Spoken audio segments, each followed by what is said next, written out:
দোয়া করি আল্লাহ যেন তাদের নেক আমল কবুল করে জান্নাতের মেহমান করে নেয়, সকলে বলি আমিন। একসঙ্গে মৃত্যু, তারপর পাশাপাশি কবরে চিরনিদ্রায় শায়িত হলেন স্বামী স্ত্রী। রাজবাড়ির দৌলতদিয়া ঘাটে ভয়াবহ বাস দুর্ঘটনায় প্রাণ হারানো দম্পতি কাজী সাইফ আহমেদ সৌম্য ও জহুরা অন্তি বৃহস্পতিবার দুপুরে শহীদ খুশি রেলওয়ে মাঠে তাদের জানাজা শেষে পৌরসভার নতুন বাজার কবরস্থানে পাশাপাশি দাফন করা হয়। জানা যায়, ঈদের ছুটি শেষে ঢাকায় ফেরার পথে সৌহার্দ্য পরিবহনের একটি বাস দৌলতিয়া ফেরিঘাটে নিয়ন্ত্রণ হারিয়ে নদীতে পড়ে যায়। প্রায় ৭ ঘন্টার উদ্ধার অভিযানের পর ডুবুরির দল বাসের ভেতর থেকে এই দম্পতির মরদেহ উদ্ধার করে।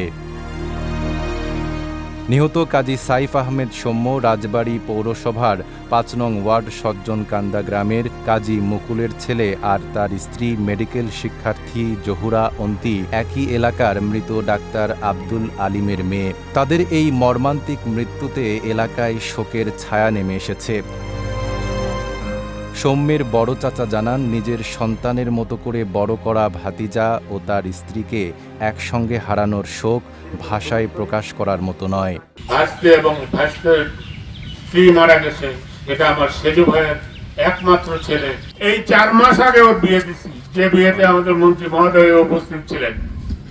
কিন্তু ভাগ্যের কি নির্মম পরিহাস, আজকে আমাকে এই 2 সন্তানকে সঙ্গে নিয়ে আমাকে জানাজা নামাজে উপস্থিত হতে হয়েছে। তারপরেও আমি বলতেছি, চলার পথে যদি আমার ভাসতে এবং ভাসতের বউ আপনাদের সঙ্গে কারোর সঙ্গে কোনো রকম বেয়াদবি বা অসৌজন্যমূলক আচরণ করে থাকে, আমি আল্লাহর রাস্তে আপনাদের কাছ থেকে মাপ চাই।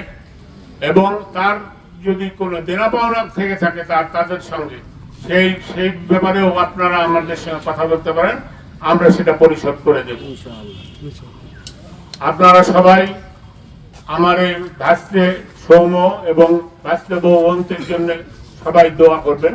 মাত্র কিছুদিন আগেই তাদের বিয়ে হয়েছে, আমিও তাদের বিয়েতে ছিলাম।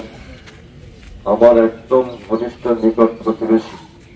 আমি খুবই ব্যাপারটা আমার পক্ষে নেওয়া সম্ভব হচ্ছে না, কিন্তু সেটা তার বাবার তার পক্ষে নেওয়া খুবই খুবই কঠিন ব্যাপার। বাবার কাছে যে বড় ভার আর নাই, বাবার কাছে যে বড় ওজন আর নাই। আমরা এই দুনিয়ায় বাস করি, কখন কার কি হয় আমরা বলতে পারি না। আমরা দোয়া করি আল্লাহ তাআলা যেন ওদেরকে বেহেশত নসিব করেন। যারাই রাজবাড়িতে গতকালকে দুর্ঘটনায় যারাই নিহত হয়েছে, তাদের সকলের জন্য দোয়া করি আল্লাহ যেন তাদের সকলের বেহেশত নসিব করেন। এই ঘটনায় এখন পর্যন্ত মোট ২৬ জনের মরদেহ উদ্ধার করা হয়েছে। নাইম আরাবী, ঢাকা পোস্ট।